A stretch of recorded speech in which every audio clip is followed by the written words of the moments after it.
Bunny Vasu mega camp cine industry నిర్మాత. అల్లు అరవింద్కి క్లోజే, ఇటు mega కుటుంబానికి క్లోజే.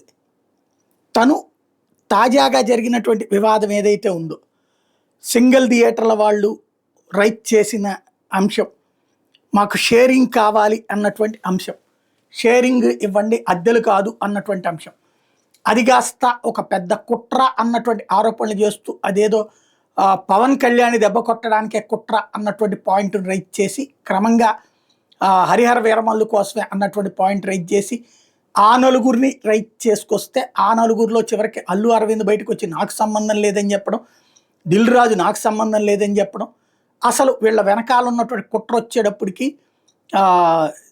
ఎవరైతే ఆ నిర్మాతని మోసం చేసి ఆ సినిమాని అతి తక్కువ కొనేయడానికి చూస్తున్నారు, నిర్మాణ వ్యయానికంటే తక్కువ కొనడానికి చూస్తున్నటువంటి దిల్ రాజు వేసినటువంటి గేమ్, ఎందుకంటే వీళ్ళ చేతుల్లో థియేటర్లు ఉన్నాయని అని చెప్తే, అతను అబ్బెబ్బే నాకేం సంబంధం లేదు, జనసేనకి సంబంధించినటువంటి అత్తి సత్యనారాయణ అని చెప్తే, చివరికి అత్తి సత్యనారాయణ పదవిని తీసేశారు. ఈలోపు హరిహర వీరమల్లు ఏమో రెండో వైపున రిలీజ్ డేటు లేట్ అయ్యింది.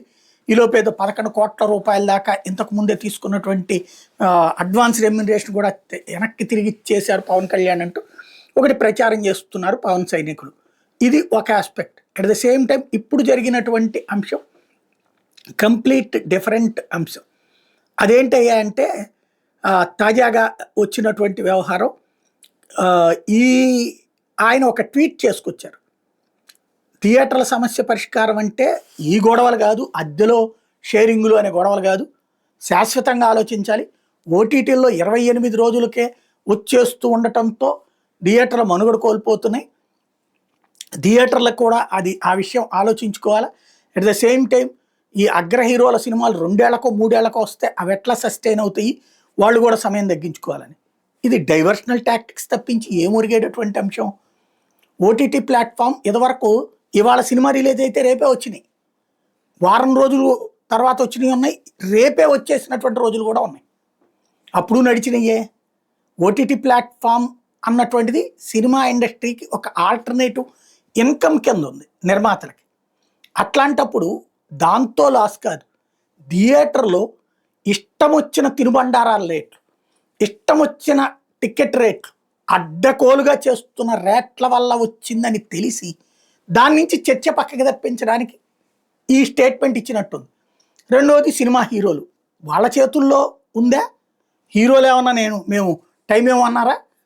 మనం చాలా ఎగ్జాగరేటెడ్గా కొంతమందిని ప్రొజెక్ట్ చేస్తున్నాం దర్శకులు, వాళ్ళు చెప్తున్నటువంటిది ఒక్కొక్క దాన్ని పీకి పాకాన పెట్టి చేస్తున్నటువంటి కారణంగా, నిర్మాతని పొడిచి లాగుతున్న కారణంగా జరుగుతున్నటువంటిది. 2 సంవత్సరాలు డైరెక్టర్ హ్యాపీగా బతికేయచ్చు ఓ సినిమాతో. మామూలుగా సినిమా అయిపోయాక మళ్ళీ అతనికి వద్దో లేదో తెలియదు, ఎప్పుడు వద్దో లేదో తెలియదు. కాబట్టి సినిమా ఉన్నప్పుడే 2 ఏళ్ళు సుఖంగా లగ్జూరియస్గా బతికేయచ్చు. ఆ తర్వాత ఆ సినిమా హిట్ అయితేనేమో హీరో ఖాతాలోకి, ఫెయిల్ అయితేనేమో ఈ దర్శకుడి ఖాతాలోకి మళ్ళీ సినిమాలు రావు ఇంకో 4-5 ఏళ్ళు.